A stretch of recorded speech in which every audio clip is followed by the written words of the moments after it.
Welcome to Chillin' 101. We hope this video helps. In this video, I will explain how to make shrimp etouffee. First, let's gather our ingredients. You'll need 1½ pounds of fresh shrimp, peeled and deveined. We'll also use the classic holy trinity of 1 cup chopped onion, 1/2 cup celery, and 1/2 cup bell pepper.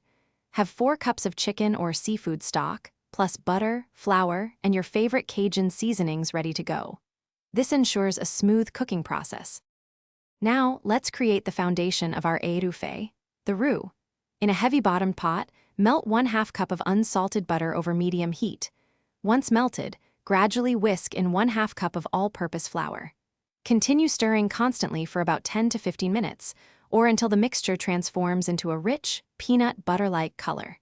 This slow cooking develops a deep, nutty flavor essential for authentic etouffee. With our roux ready, it's time to build those incredible flavor layers.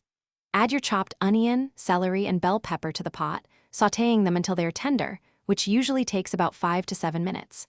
Next, stir in 2 cloves of minced garlic and cook for just 1 minute more until fragrant.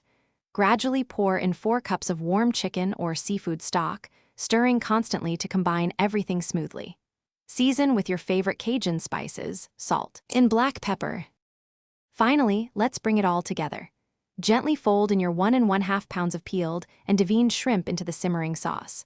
Cook for just 5 to 7 minutes, or until the shrimp turn pink and are cooked through. Be careful not to overcook them.